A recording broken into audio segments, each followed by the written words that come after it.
Assalamualaikum warahmatullahi wabarakatuh. Perkenalkan, nama saya Iwan Fauzi, perwakilan dari kelompok 25. Di sini saya akan memaparkan sebuah tema dengan topik communication skill. Pertama, saya akan memperkenalkan anggota dari kelompok 25 yang pertama ada Ayu Sri Alfiara Harjo, kemudian Ayu Yustika, Heni Hermawati, Intan Sariningsih, Tia Fauzia, Desti Nurrahmatia, Putri Sakila Effendi, Reni Rismayanti. Kemudian anggota kelompok 26 beranggotakan Nazwa Faridatul Azizah, Neng Ratna, Tati Rahayu Ningsih, Nazar Ihsan Sopyan, Nida Rizky Ajidni Ilman, Rizky Nida Nurduha, Riyadi Salam, Suci Ramdaniati Firdaus, Rizky Banyu Ramadan, Ninda Maulidina, Yeni Haryanti, kemudian yang terakhir Faja Mini Nurrahmah. Yang pertama adalah komunikasi. Komunikasi ialah suatu proses yang dilakukan dua arah dengan melibatkan dua orang atau lebih, guna mengungkapkan ide-ide atau pendapat dengan tepat. Biasanya aktivitas komunikasi ini dilakukan dengan verbal atau lisan, sehingga memudahkan kedua belah pihak untuk saling mengerti. Pengertian komunikasi menurut para ahli. Yang pertama, menurut James A. F. Stoner, pengertian komunikasi adalah suatu proses pada seseorang yang berusaha untuk memberikan pengertian dan informasi dengan cara menyampaikan pesan kepada orang lain. Kemudian, menurut Profesor Dr. Andes H. A. W. Widyajaya, arti komunikasi adalah hubungan kontak antara individu maupun kelompok.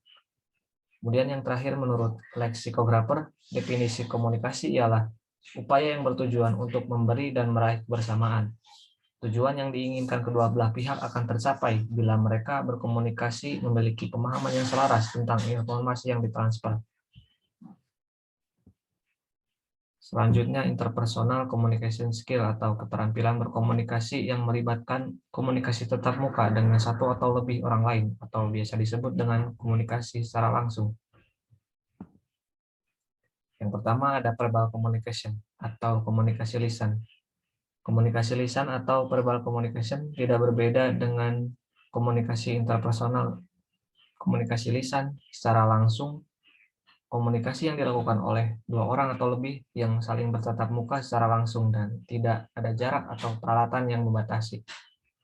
Verbal communication atau komunikasi lisan, misalnya berkomunikasi dengan anak kecil atau dengan seorang yang lebih tua dibanding dengan kita, perlu menggunakan kata bahasa sederhana, kalimat yang pendek agar mudah dimengerti.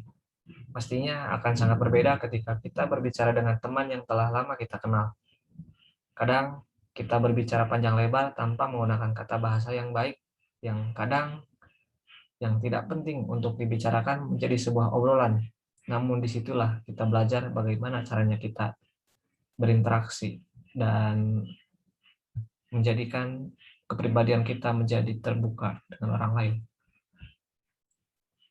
Yang berikutnya, non-verbal communication atau komunikasi non-verbal. Komunikasi lisan yang tidak langsung adalah komunikasi yang dilakukan dengan perantara alat seperti telepon, handphone, video call, dan lain sebagainya, karena adanya jarak dengan si pembicara dengan lawan bicara. Poin selanjutnya adalah listening atau mendengarkan. Mendengarkan adalah keterampilan komunikasi interpersonal yang sangat vital.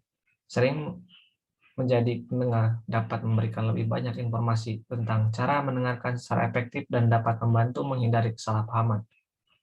Listening atau mendengarkan. Ketika kita berkomunikasi, kita menghabiskan 45% dari waktu kita untuk mendengarkan. Kebanyakan orang mendengarkan begitu saja tanpa diresapi atau dihayati. Tetapi hal tersebut tidak sama dengan mendengar yang dimaksud. Maka sebaiknya kita harus meresapi maksud dari apa yang sedang dibicarakan lawan bicara, agar terjadi sebuah komunikasi yang baik. Komunikasi lainnya. Keterampilan berkomunikasi cakupannya lebih dari sekedar komunikasi verbal dan non-verbal, bahkan dalam berbagai situasi, misalnya presentation skill atau kemampuan presentasi. Mungkin banyak dari kita keterampilan presentasi jarang digunakan, tetapi akan ada saat-saat dalam hidup ketika kita perlu menyajikan informasi kepada sekelompok orang, baik formal ataupun informal.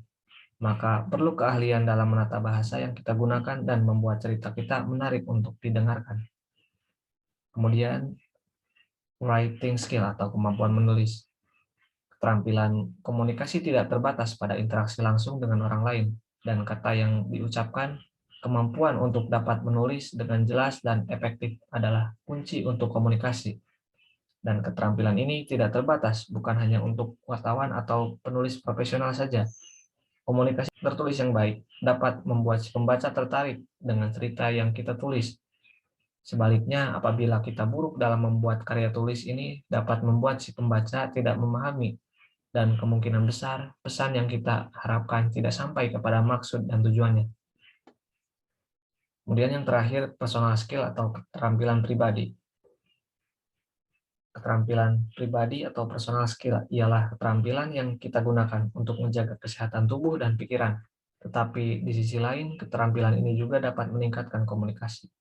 Contoh, seorang yang memiliki empati mampu memahami apa yang sedang dirasakan dan dibutuhkan oleh orang lain.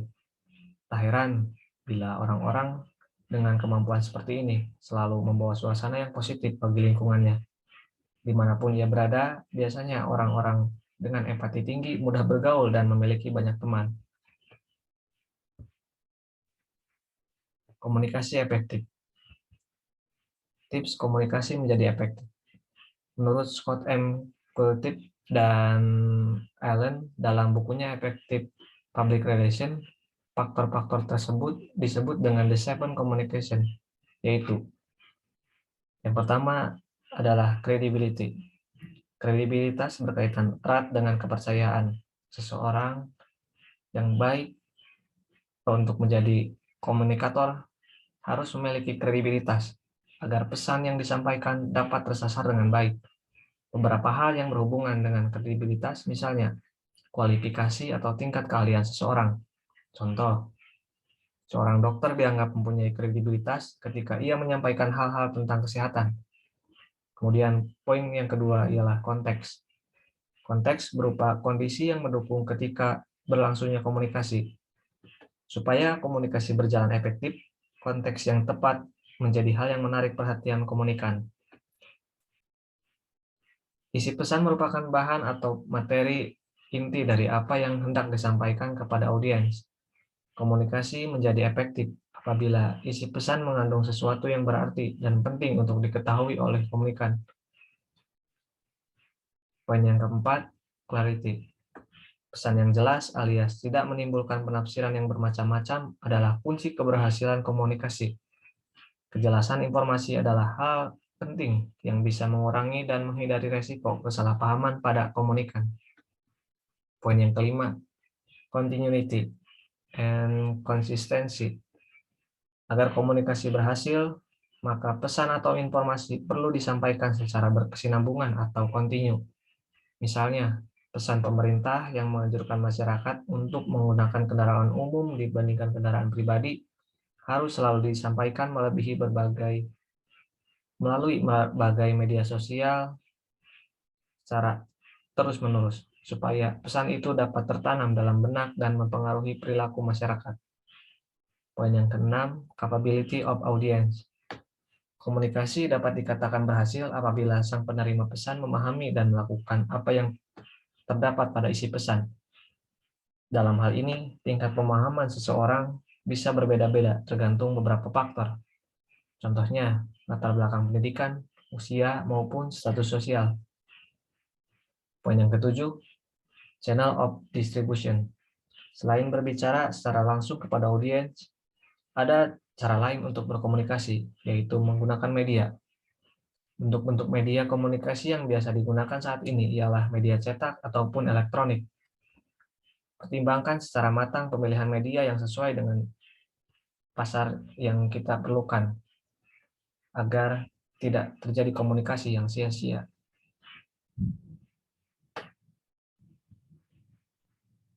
Kemudian yang terakhir, Wilbur Schramm dalam karyanya yang berjudul How Communication Works pernah mengungkapkan apa yang dinamakan the condition of success in communication atau teknik penyampaian pesan yang efektif.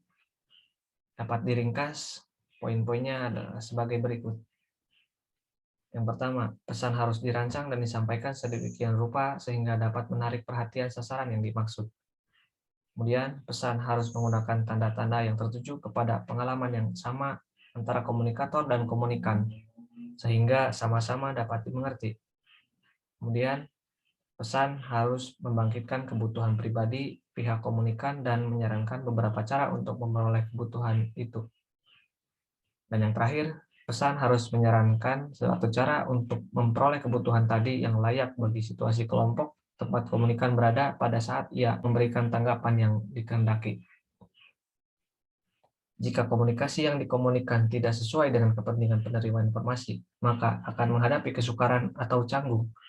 Lebih-lebih jika efek yang dikehendaki itu mengalami perubahan tingkah laku. Jadi, dalam menyampaikan pesan, kita sebagai seorang komunikator harus dapat menyampaikan pesan sesuai dengan kepentingan penerima, baik individu atau kelompok. Pada kesimpulan intinya adalah rasa percaya diri. Dengan rasa percaya diri yang baik, kita merasa lebih mudah melakukan negosiasi, menyelesaikan permasalahan, menyampaikan feedback, mempercayai orang lain, dan menerapkan macam-macam personal skill lainnya. Lantas, bagaimana cara meningkatkan rasa percaya diri itu? Tingkatkan senyuman itu menjadi sikap ramah. Biasakan untuk menyimak dan memahami apa yang disampaikan orang lain. Berbekal pemahaman yang utuh, kita dapat menyampaikan sesuatu dengan rasa percaya diri dan orang lain akan antusias akan apa yang kita sampaikan. Sekian yang dapat saya sampaikan pada materi communication skill kali ini. Kurang lebihnya mohon maaf apabila ada kesalahan kata. Wabillahi taufiq wal hidayah. Wassalamualaikum warahmatullahi wabarakatuh.